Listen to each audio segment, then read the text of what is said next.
Hi my dear lovely birds and blossoms, welcome to our class. ఈరోజు మనం విశారద పూర్వార్ధ paper 1 Naveen గద్య చయనిక ఈ పార్ట్లో నుంచి ఫస్ట్ లెసన్ బోలే రామ్ కా జీవ్ ఎక్స్ప్లెయిన్ చేసుకుందాం.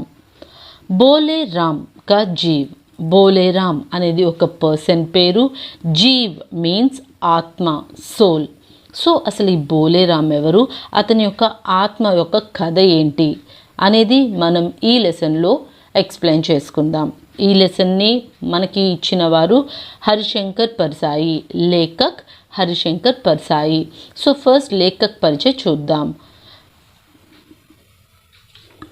हरिशंकर परसाई जी का परिचय. हरिशंकर परसाई जी का जन्म 22 अगस्त 1924 को मध्य प्रदेश में इटारसी के निकट जमीन नामक गांव में हुआ था.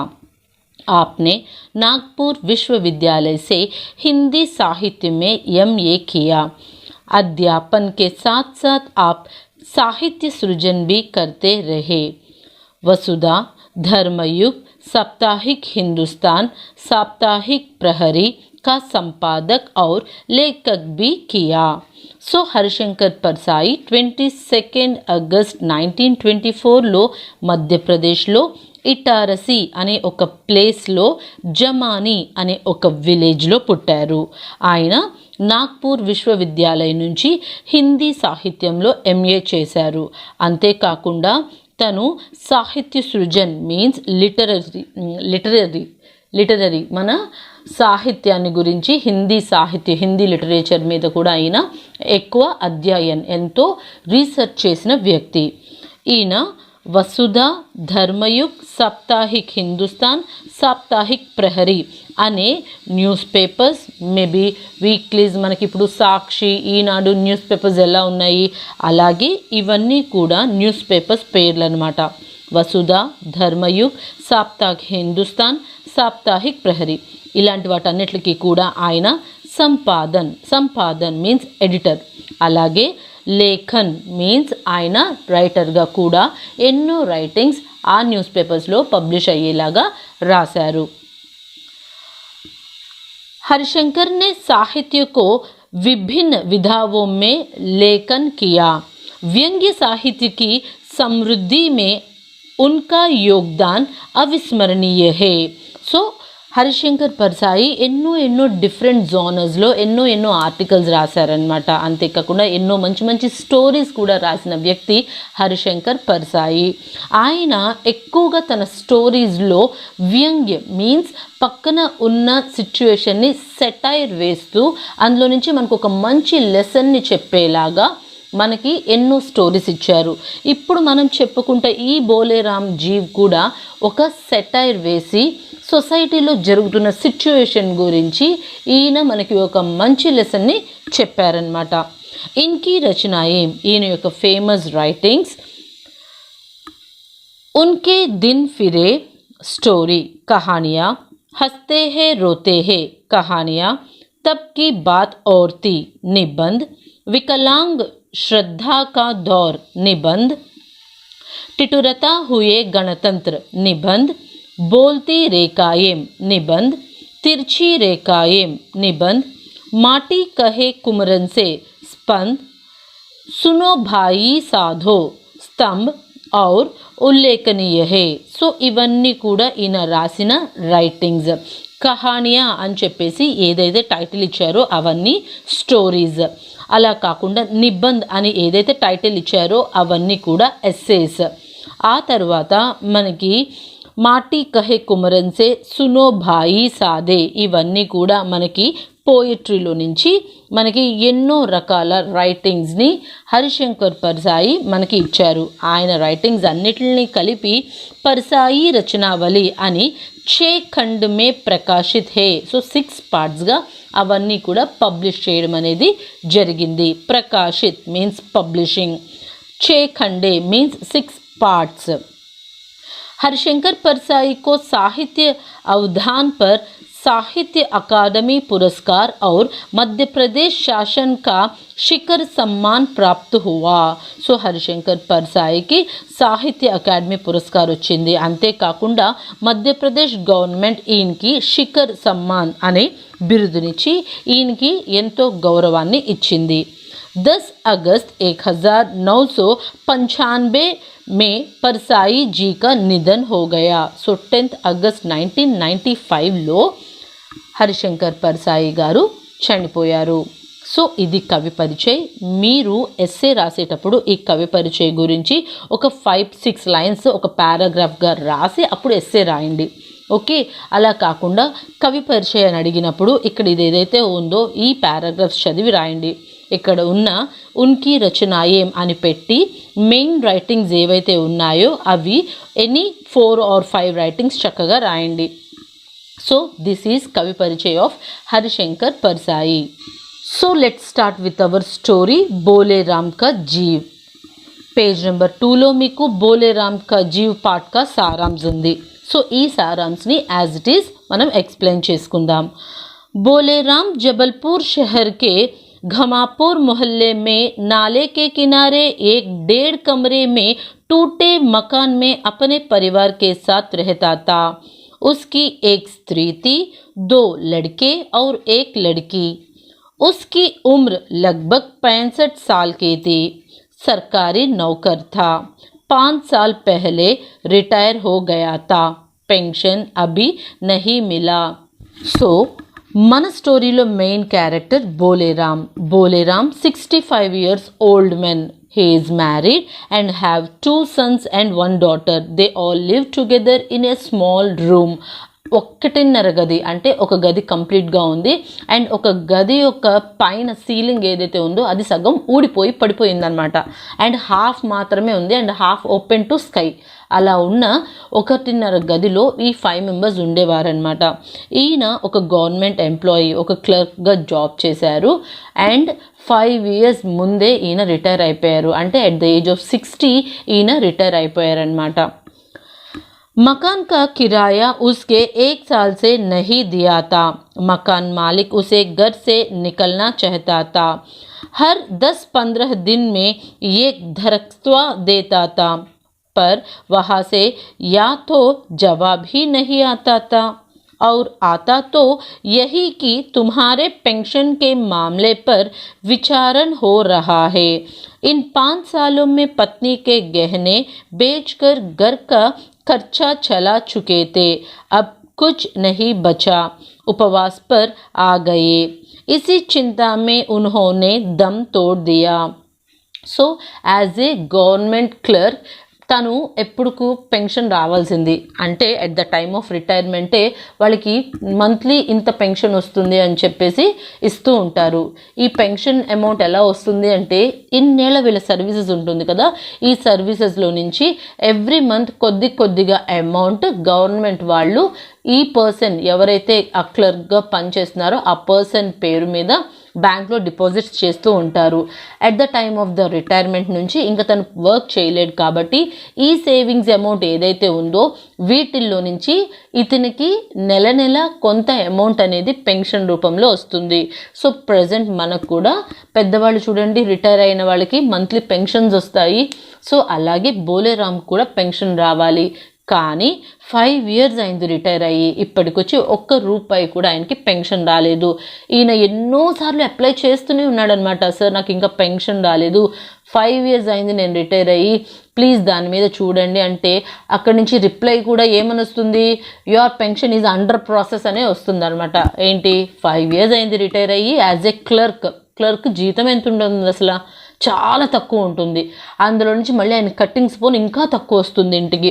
అలాంటి పెన్షన్ని కూడా ఇంత లేట్గా ఇస్తే పోవర్టీ లైన్ బిలో పోవర్టీ లైన్లో ఉండేవాళ్ళు ఎంత బాధపడతారో వాళ్ళకే తెలుస్తుందన్నమాట. ఈ ఆలోచనను ఆయన ఆలోచించి ఒకరోజు పాపం చనిపోయారు. बोलेराम के मरने के 5 दिन बाद भी उसका जीव नरक में नहीं पहुंचा. यमदूत 5 दिन तक ढूंढ कर धर्मराज के पास जाकर सारी बात कह देते हैं. चित्रगुप्त और धर्मराज दोनों सोच में पड़ जाते हैं। तब नारद वहां आकर सारी बात जान लेते हैं। अवशासन देकर निकलता है कि मैं ढूंढ कर लाऊंगा। సో ఎప్పుడైనా సరే according to our spiritual and mythology ఒక బాడీ, ఒక హ్యూమన్ చనిపోయిన తర్వాత ఆ బాడీలో నుంచి సోల్ అనేది బయటకు వస్తుంది అని అంటారనమాట. ఆ సోల్ అనేది ఏంటి అంటే అది మన యొక్క జీవం. అకార్డింగ్ టు హిందూ మైథాలజీ మనం చెప్పుకోవాలంటే మన ఆత్మ అనమాట. మన బాడీ నుంచి అది వేరవుతుంది. దాన్ని మనం మంచి పనులు చేస్తే స్వర్గానికి తీసుకెళ్తారు, చెడ్డ పనులు బతుకున్నప్పుడు చెడ్డ పనులు ఏవైతే చేస్తామో నరకానికి తీసుకెళ్తారని అంటారు. సో బోలేరాం యొక్క ఆత్మను తీసుకెళ్ళడానికి యమదూతలు వచ్చారనమాట. ఫస్ట్ ఎవరి ఆత్మ అయినా సరే యమదూతలు తీసుకెళ్ళిపోతారు. సో యమదూతలు తీసుకెళ్ళిపోయి అక్కడ యముడి దగ్గర ఒక కోర్టు ఉంటుందన్నమాట. ఆ కోర్టులో మనల్ని ప్రవేశపెడతారు. మనం ఆ కోర్టులోకి వెళ్ళిన తర్వాత ఏం చేస్తారు, మన లైఫ్ హిస్టరీ మొత్తం అంతా ఆ యముడి దగ్గర చిత్రగుప్తుడు అనే వ్యక్తి ఉంటాడు. మనం ఎన్నో సినిమాల్లో చూసాం, అవునా? ఆ చిత్రగుప్తుడు ఏం చేస్తాడు, అసలు యాక్చువల్లీ ఆయన పేరు చిత్రగుప్తుడు కాదు, చిత్తగుప్తుడు. చిత్త అంటే మనం చేసే పనులన్నీ ఏవైతే ఉంటాయో వాటిని గుప్తంగా అంటే సీక్రెట్గా రాసేవాడు అని అర్థం. సో ఆ చిత్తగుప్తుడు ఏం చేస్తాడు, అంజలి పైకి వచ్చేసింది.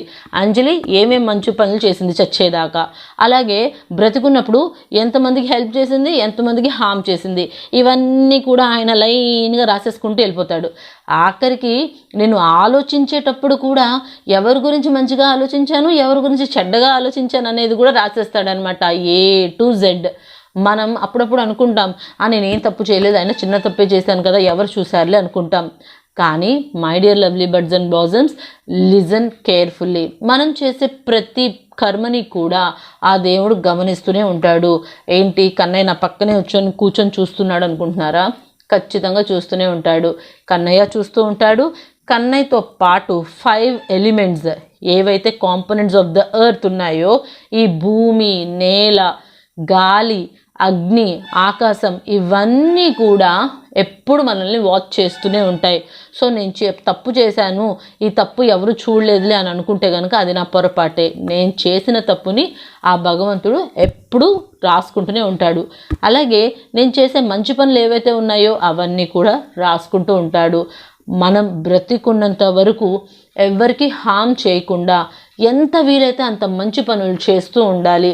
ఎందుకో ఎవరి కోసమో కాదు, ఎవరో నన్ను పొగడాలని కాదు. ఎందుకంటే at the end of my life నేను ఎప్పుడైతే ఈ భూమిని వదిలేసి కన్నయ్య దగ్గరికి వెళ్ళిపోతానో చక్కగా కన్నయ్య పాదాల దగ్గర ఉండాలి అని నేను అనుకుంటే కనుక నేను బ్రతికున్నంత వరకు కూడా మంచి పనులే చేయాలి. అలా కాదు మళ్ళీ జన్మెత్తి మళ్ళీ ఏడవాలి అనుకుంటే కనుక మనం పక్కన వాళ్ళని టార్చర్ పెట్టొచ్చు. సో ఈ బోలేరాం ఆత్మ యమధర్మరాజు దగ్గరికి వెళ్ళలేదు. ఆ భటులు వెళ్ళి, సార్ యమధర్మరాజు గారు, మా బోలేరాం ఆత్మ కనిపించట్లేదు, 5 days నుంచి వెతుకుతున్నాము, అయినా సరే అతని ఆత్మ ఎక్కడుందో కనిపించట్లేదు, మేము వెతికి అలసిపోయాము, ఇంకా మా వల్ల కాదు అని చెప్పారనమాట. అప్పుడు యమధర్మరాజు ఆలోచించడం మొదలుపెట్టారు. ఇదేమిటి, ఆత్మ ఎక్కడికి వెళ్ళిపోయింది, ఆత్మ అనేది రావాలి కదా మన దగ్గరికి, సో ఏమైపోయింది ఈ ఆత్మ అని ఆలోచిస్తూ ఉన్నారనమాట. ఇంతలోకి అక్కడికి నారద మహర్షి వచ్చారు. నారద మహర్షి తెలుసు కదా మనకి, ఎప్పుడు ప్రతి మహాపురాణంలో కూడా నారద మహర్షి ఒక మంచి మోటివేటర్గా ఉంటారనమాట, ఒక మంచి గైడ్గా ఉంటారు. మనకి ఎన్నో మంచి సజెషన్స్ ఇచ్చే ఒక గొప్ప వ్యక్తి నారద మహర్షి. ఆయన నారాయణ నారాయణ అనుకుంటూనే ఉంటారనమాట. సో ఆయన వచ్చారు. నారదుడిని ఒకసారి గుర్తు తెచ్చుకోండి. చక్కగా ఆయన హరిహరి నామస్మరణ చేసుకుంటూ ఆయన చేతిలో మహతి అనే ఒక వీణ ఉంటుంది, ఆ వీణను వాయించుకుంటూ ఆయన తిరుగుతూ ఉంటారు. అలాంటి నారద మహర్షి యముడు యొక్క ఆ సభకి వచ్చారనమాట. సో యమధర్మరాజు టెన్షన్ పడుతుంటే చూశారు, వాట్ హ్యాపెన్ అని అడిగారు. సో యమధర్మరాజు ఆ జరిగిన స్టోరీ అంతా చెప్పేశారు. అది చెప్పిన తర్వాత నారద మహర్షి విని, ఓహో మీరేం బాధపడకండి, నేను వెళ్తాను భూమి మీదకి, వెళ్ళి ఆ బోలేరాం ఆత్మ ఎక్కడ ఉందో వెతికి నేను తీసుకొస్తాను, ప్రామిస్ అని చెప్పేసి నారద మహర్షి భూమి మీదకి వచ్చారు. महर्षि नारद तो बोलेराम के घर पहुंचकर उसकी पत्नी से बात करते हैं. उसकी पेंशन की समस्या को सुलझाने के प्रयत्न में सरकारी दफ्तर में जाते हैं। वहाँ एक बाबू से मिलकर सारी बात बताई तो उसने कहा कि आप है वैरागी, दफ्तर के रीति रिवाज नहीं जानते।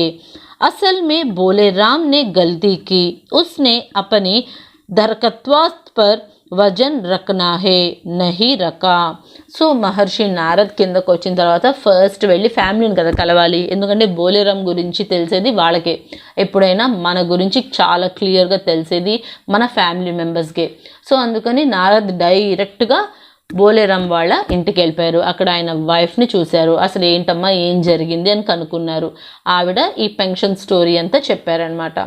సరే అని చెప్పేసి ఆ స్టోరీ అంతా వినేసి ఈయన దఫ్తర్ ఆఫీస్కి వెళ్ళారనమాట. ఆ పెన్షన్కి అప్లై చేసిన ఆఫీస్కి వెళ్ళారు. అక్కడ ఉన్న ఒక క్లర్క్ వచ్చి అసలు తప్పంతా బోలేరామ్దే, ఎన్నిసార్లు అప్లికేషన్స్ పెట్టాడు కానీ ఒక్కసారి కూడా లంచం పెట్టలేదు. ఒక్కసారన్నా సరే లంచం పెడితేనే కదా అతని ఫైల్ తొందరగా కదులుద్ది. ఈ 5 ఏళ్లలో ఆ అప్లికేషన్కి పోసిన డబ్బంతా కలిపి ఒక్కసారి అప్లై చేసి ఆ లంచం కట్టుంటే ఈ పాటికి ఎప్పుడో వచ్చేసేది అని అన్నాడనమాట. ఆ మాట వినంగానే నారదుడు ఆశ్చర్యపోయాడు. లంచం ఎందుకు ఇవ్వాలి అని అన్నట్టు చూశాడనమాట. అప్పుడు అక్కడ ఉన్న క్లర్క్ చెప్పాడు, ఏదైనా పని తొందరగా జరగాలంటే గవర్నమెంట్ ఆఫీసెస్లో కాకపోతే కొద్దిగా లంచం ఇవ్వాల్సిందే. అలా ఇవ్వకపోతే అక్కడ ఆ ఫైల్ అనేది మూవ్ అవ్వదు అని చెప్పంగానే నారదుడు ఆలోచనలో పడ్డారనమాట. आखिर महर्षि नारद को अपनी वीणा को ही वजन के रूप में रखना पड़ा था। इसी बीच में ऑफिसर के पूछने पर नारद ने जोर से बोलेराम का नाम लिया तो तुरंत बोलेराम का जीव जो फाइल में अटका हुआ है कहने लगा, किसने मुझे पुकारा? पोस्टमैन है क्या? पेंशन का ऑर्डर मिल गया? तब सब अचंभित हो गए। महर्षि के मानने पर भी बोलेराम का जीव स्वर्ग जाने के लिए तैयार नहीं था. సో అక్కడికి వెళ్ళిన తర్వాత ఇంకా నారద్ మహర్షికి అర్థమైంది. సో అక్కడ లంచం అనేది ఇవ్వకపోతే పని జరగదు అని అర్థమయ్యి నారద్ మహర్షి తన వీణ మహతి ఏదైతే ఉందో దాన్నే లంచంగా ఇచ్చేశారు. అంటే అమ్మి ఇచ్చుండొచ్చు, లేదా వాడు సరదా పడినందుకు ఆ వీణనైనా ఇచ్చేసి ఉండొచ్చు. సో ఎప్పుడైతే ఈయన లంచం ఇచ్చారో వెంటనే వితిన్ మినిట్స్ ఆ బోలేరామ్ యొక్క ఫైల్ అనేది టక్కటక్క ఒక బెంచ్ మీద నుంచి ఇంకో బెంచ్ మీదకి సైన్స్ చేస్తూ మూవ్ అయిపోయిందనమాట. అట్ లాస్ట్ మెయిన్ ఆఫీసర్ కూడా సైన్ చేసేశారు. ఆఫీసర్ చెప్పిన తర్వాత నారద్ మహర్షి గట్టిగా బోలేరామ్ నీకు పెన్షన్ శాంక్షన్ అయిపోయింది అని అరిచారనమాట అక్కడే నుంచొని. వెంటనే ఆ ఫైల్ లోపలే అతుక్కుపోయి ఉన్న బోలేరామ్ ఆత్మ సమ్మన్న బయటకు వచ్చి నుంచుందనమాట. ఎవరు నన్ను ఎవరు పిలిచారు? పోస్ట్ మ్యాన్ వచ్చాడా? నాకు పెన్షన్ వచ్చిందా? నాకు డబ్బులు ఇస్తారా? ఎక్కడున్నాడు ఏంటి అని అక్కడ అంతా హడావిడి చేస్తున్నాడు అనమాట. సడన్గా ఫైల్లో నుంచి ఆత్మ రావడం చూసిన అందరూ షాక్ అయిపోయారు. అందరూ సైలెంట్గా నుంచుండిపోయారనమాట. సో నారద్ మహర్షి ఆ బోలేరామ్ ఆత్మని దగ్గరికి తీసుకొని నీకు పెన్షన్ శాంక్షన్ అయింది, సో ఇంకెప్పటి నుంచి నీ ఫ్యామిలీకి నీ పేరు మీద పెన్షన్ వెళ్తుంది, నువ్వు టెన్షన్ ఏం పడకు, వాళ్ళు ప్రశాంతంగానే ఉంటారు, నీ ఆత్మకు కూడా ప్రశాంతత కావాలంటే నువ్వు నాతో పాటు వచ్చేసే అంటారు. కానీ బోలేరామ్ ఆత్మ స్వర్గానికి కానీ నరకానికి కానీ వెళ్ళడానికి ఇష్టపడలేదు. అప్పుడు నారద మహర్షితో అంటాడు, నేను ఎన్ని సంవత్సరాల నుంచి పెన్షన్కి అప్లై చేస్తున్నానో తెలుసా స్వామి, నేను ఈ ఆఫీస్ చుట్టూతా తిరిగి నా కాళ్ళు అరిగిపోయినాయి, ఎన్నోసార్లు అప్లై చేశా, అండర్ ప్రాసెస్ అని చెప్పి మళ్ళీ నన్ను తిప్పించారే తప్ప నేను ఇన్నేళ్ళు చేసిన సర్వీస్కి నాకంటూ వచ్చే పెన్షన్ని ఇవ్వలేదు. నా ఫ్యామిలీ ఎన్నో రోజు పస్తులతో పడుకుంది. నేను ఎన్నోసార్లు కళ్ళు తిరిగి ఆయాసంతో సొలసిపోయి పడిపోయాను. ఇన్ని జరిగి నేను చచ్చిపోయినా సరే నాకు పెన్షన్ రాలేదు. మీరు లంచం పెట్టిన తర్వాతే నాకు పెన్షన్ వచ్చింది. డబ్బున్నోళ్ళు ఎలాగన్నా బతికేస్తారు, దాచుకున్న వాళ్ళు ఆస్తులు ఉన్నవాళ్ళు ఎలాగన్నా బతికేస్తారు, కానీ పూట గడవాలి అంటే మాలాంటి వాళ్ళు కష్టం చేస్తేనే గడుస్తుంది. అలాంటి కష్టం చేసి కూడా మా పెన్షన్ డబ్బులు మాకు రావడానికి ఇంత లేట్ అయితే, లేదా ఇంత లంచం ఇస్తేనే పని అయ్యే లెక్క అయితే మాకెందుకు స్వామి ఈ జీవితాలు, అసలు మేము ఎందుకు బతకాలి, మా వాళ్ళు ఎందుకు ఎలా బతకాలి అని ఆవేదనతో అల్లాడిపోయాడనమాట. సో బోలేరామ్ మాటలు విన్న అక్కడ అందరూ కూడా ఎంతో బాధపడ్డారనమాట. సో కవి రైటర్ మనకి ఈ లెసన్ని చెప్పడానికి మెయిన్ రీజన్ ఏంటి అంటే, అన్ని చోట్ల నేను చెప్పట్లేదు, కొన్ని చోట్ల పర్టికులర్గా కొన్ని ఆఫీసెస్లో లంచం ఇవ్వకపోతే పనులు అనేవి జరగట్లేదు. ఎంతోమంది ఎన్నో బాధలు పడుతూ ఉంటున్నారు. అలాంటి వాళ్ళ కోసమన్నా సరే కొంతమంది తీసుకునే ఈ లంచాలు ఏవైతే ఉన్నాయో అవి తీసుకోకుండా వాళ్ళ యొక్క కష్టానికి తగిన ప్రతిఫలంగా వాళ్ళకంటూ ఉండే ఆ అమౌంట్ ఏదైతే ఉంటుందో వాళ్ళకి చేరేలా చేస్తే వాళ్ళ ఫ్యామిలీస్ బ్రతుకుతాయి, తింటాయి. మనలాగా ఆస్తులు కూడబెట్టుకోవు, వెనకాల వేసుకోవాలని ఆలోచించవు, ఆ పూట గడిచిపోతే చాలు అనుకుంటూ ఉంటారనమాట. సో మనం అలాంటి వాళ్ళ దగ్గర నుంచి ఎప్పుడూ కూడా దోచుకోకూడదు. We shouldn't expect anything from them. So ఈ సొసైటీలో చేంజ్ అనేది రావాలి. ఎవరైతే ఇలాగ లంచం తీసుకునే వాళ్ళు కొంతమంది ఉన్నారో అలాంటి వాళ్ళు మారాలి. ఎంతోమంది ఆకలి తీరేలాగా చూడాలి. వాళ్ళ బాధని అర్థం చేసుకొని వాళ్ళ పనిని చేసేలాగా చేయాలి. కనీసం నీకు 10 మందిలో 5 లంచం ఇచ్చారనుకుందాం, ఇంకో 5 ఇవ్వలేరు అనుకో, ఈ 5 మంది ఇచ్చారు కదా, ఈ 5 మంది ఫైల్స్ని శాంక్షన్ చేసేయచ్చు కదా. సో ఇలాంటి ఆలోచనలు ప్రతి ఒక్కరిలో ఉండాలని కోరుకుంటూ మనకి ఈ లెసన్ని హరిశంకర్ పర్సాయి చెప్పారు. सो इससे पता चलते हैं कि उस समय सरकारी कार्यालयों में कोई भी काम वजन रिश्वत के बिना नहीं होता. इसी विषय पर व्यंग्य लेखक ने अपनी कलम चलाई. चित्रगुप्त के द्वारा कही गई बातों इनके प्रमाण है. సో వ్యంగ్య రూపంలో సెటైర్ వేస్తూ ఒక ఆత్మని అడ్డు పెట్టుకొని మన స్టోరీ మనకి ఇది ఇచ్చిన Harishankar Parsai, he wants to say that మన సొసైటీలో ఎలాంటి కరప్షన్ అనేది జరగకూడదు, అందరూ ఫేర్గా ఉండాలి. కనీసం మ్యాక్సిమం అందరం ఫేర్గా ఉండి మనం ఓకే వెల్ అండ్ గుడ్గా ఉంటే మనకన్నా తక్కువ రేంజ్లో ఉన్న పావర్టీతో బాధపడే వాళ్ళకి ఒక హెల్పింగ్ హ్యాండ్గా మన చెయ్యి ఉండాలి, అలా చూసుకోవాలి. సో హరిశంకర్ పర్సాయి చెప్పిన ఈ లెసన్ మనకి ఒక మంచి ఎగ్జాంపుల్గా ఉంటుంది. So this is our lesson Bholaram కా జీవ్. ఈ లెసన్లో నుంచి మీకు సప్రసంగ్ వ్యాఖ్య అంటే ఒక సెంటెన్స్ ఇచ్చి దానికి భావార్థ, ఆ సెంటెన్స్ యొక్క మీనింగ్ రాయమంటారు. ఆ సెంటెన్స్ ఎక్కడ యూజ్ చేసామో ఆ సెంటెన్స్ ఏ లెసన్లోనిది, అలాగా ప్రసంగ వ్యాఖ్య రాయాలి. సో ఒక ప్రసంగ ఇస్తే దాన్ని ముందు ఆ సెంటెన్స్ని ఒక 2 times చదవండి, అది ఏ లెసన్లోనూ మీకు అర్థమవుతుంది. ఈ లెసన్లో మనకి 3 सप्रसंग व्याख्या उन्नाई. फर्स्ट वन, इन 5 दिनों में मैंने सार ब्रह्मांड छान डाला पर उनका कहीं पता नहीं चला. సో ఈ 5 daysలో నేను భూమి అంతా చుట్టేశాము, అయినా సరే మాకు అతను ఎక్కడ దొరకలేదు అంటే ఇది మనకి బోలేరామ్ కా జీవ్ అనేలోది లెసన్లోదని అర్థమైపోవాలి. ఈ సెంటెన్స్కి ఫస్ట్ మీరు లేఖక్ పరిచయం రాయాలి. ఇది ఒక 3 to 4 lines రాయండి. उपरोक्त वाक्य हरिशंकर परसाई जी कृत बोलेराम जीव का नामक पाठ से दी गई है. व्यंग्य साहित्य के सृजन में वे बड़े सिद्धहस्त थे. సో ఈ సెంటెన్స్ ఏదైతే ఉందో ఇది బోలేరామ్ కా జీవ్ అనే లెసన్లోది. ఈ లెసన్ని రాసింది హరిశంకర్ పర్సాయి. వ్యంగ్య సాహిత్యలో బోలేరామ్ కా జీవ్ అనే ఈ లెసన్ మనకి ఒక మంచి ఎగ్జాంపుల్గా ఇచ్చారు. ప్రసంగ్, అసలు ఈ సెంటెన్స్ అనేది ఎవరు మాట్లాడారు, ఎందుకు మాట్లాడారు? प्रसंग, बोलेराम को सेवा निवृत्ति के 5 साल बाद भी पेंशन नहीं मिला. परिवार सहित भूख से तड़पता था. अचानक एक दिन बोलेराम की मृत्यु हुई. यमदूत के साथ नरक के लिए बोलेराम का जीव निकला तो या लेखक कहीं निकला था लेकिन कहीं चला गया. उसे ढूंढने में असफल होकर यमदूत 5 दिन के बाद नरक में आ गया. व्याख्या, काली हाथ लौटना. यमदूत के चित्रगुप्त ने पूछा कि बोलेराम का जीव कहाँ है. इसके जवाब में यमदूत ने ऊपर की बात कही. पूरे ब्रह्मांड में 5 दिन ढूंढने पर भी यमदूत बोलेराम का जीव को पकड़ नहीं पाया. मनुष्य का पूरा ध्यान अपने जीवन की सब से ज़रूरी आवश्यकता पर ही लगा रहा है. సో వ్యాఖ్య అని చెప్పేసి ఈ పారాగ్రాఫ్ రాసేయండి. ఓకేనా. సో సెకండ్ సెంటెన్స్ కూడా ఇలాగే 1-2 సార్లు చదవండి. అప్పుడు మనకి ఏ లెసన్లోదో అర్థమవుతుంది కదా. మహారాజ్ ఆజ్కల్ పృథ్వీ పర్ ఇస్ ప్రకార్ కా వ్యాపార్ బహుత్ చలా హే. సో ఈ సెంటెన్స్ మళ్ళీ లేఖక్ పరిచయ్ ప్రసంగ్ రాసిన తర్వాత ఈ సెంటెన్సెస్కి వ్యాఖ్య రాయాలి. व्याख्या. यमदूत की सफाई पर जोर देते हुए चित्रगुप्त ने धर्मराज से कहा कि आजकल पृथ्वी पर ऐसे ही धोखेबाजी की संख्या बढ़ गई.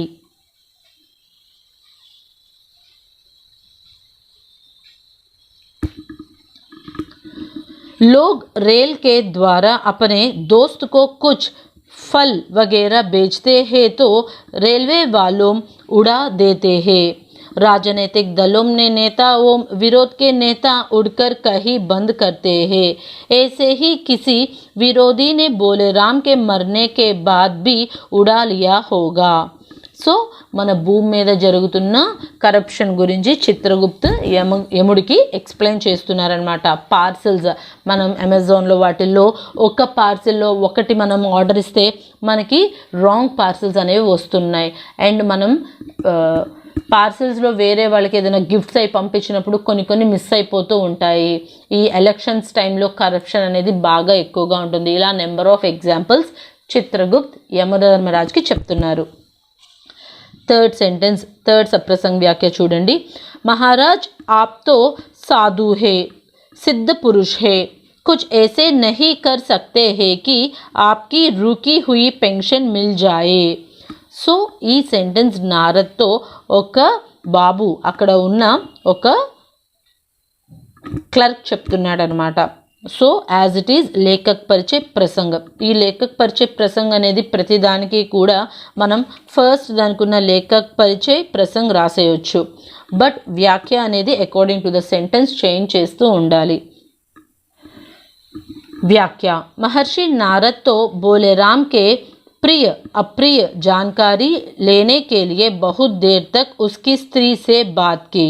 बाद में नारद के व्यंग्य को ना समझाने वाले बोलेराम की पत्नी ने भूखी की तड़प से जीने वाले अपने बच्चों की खातिर नारद से विनती करती है कि आप साधु है, सिद्ध पुरुष है, पेंशन की रुक फाइल को अगर आप कुछ करेंगे तो बच्चे का पेट कुछ दिन भर जाएगा. इससे बोलेराम के पारिवारिक स्थिति का दयनीय वर्णन देखने को मिलती है. సో మహర్షి నారద్ వచ్చిన తర్వాత బోలేరామ్ వైఫ్ని వెళ్ళి మీట్ అయ్యారు కదా. అలా మీట్ అయిన తర్వాత బోలేరామ్ వైఫ్ చెప్పిన ఆ సిచ్యువేషన్స్ని చూసి మహర్షి నారద్ ఎంతో బాధపడ్డారనమాట. ఆయన వైఫ్ ఆ పెన్షన్ తొందరగా అయ్యేలా చూడండి స్వామి అని రిక్వెస్ట్ చేసినప్పుడు వాళ్ళ యొక్క దయనీయమైన పరిస్థితి, వాళ్ళ యొక్క హెల్ప్లెస్ సిచ్యువేషన్ని చూసి మహర్షి నారద్ ఎంతో రియాక్ట్ అయ్యి తన యొక్క మహతిని లంచంగా ఇచ్చి ఫైల్ని శాంక్షన్ చేయించారు. సో సప్రసంగ్ వ్యాఖ్య ఇచ్చినప్పుడు ఆ సెంటెన్స్ని 1-2 సార్లు చదవండి. అది ఏ లెసన్లోదో ఐడెంటిఫై అవుతుంది. అప్పుడు కవి పరిచయం అని చెప్పేసి ఒక 4 లైన్స్ రాసి ప్రసంగ్ అది ఏ సిచ్యువేషన్లో చెప్పారు అనేది ఒక 4 లైన్స్ అండ్ వ్యాఖ్య అని చెప్పేసి ఆ సెంటెన్స్ యొక్క ఎక్స్ప్లెనేషన్ ఒక 5 లైన్స్ ఇలా రాస్తే సప్రసంగ్ వ్యాఖ్యకి ఫుల్ మార్క్స్ పడతాయి. సో ఇది మీ లెసన్ బోలేరామ్ కా Jeev. So I hope you understand this lesson. ఈ లెసన్కి సంబంధించిన కొన్ని వర్డ్స్కి మీనింగ్స్ అనేవి ఇంగ్లీష్లో నేను ఇక్కడ ఇస్తున్నాను. సో మీరు చదువుకునేటప్పుడు ఈ ఎస్సేని సిడబ్ల్యూలో రాసేటప్పుడు ఈ వర్డ్స్ కూడా రాసుకొని చదువుకోండి. మీకు లెసన్ ఇంకా బాగా అర్థమవుతుంది. Thanks for watching.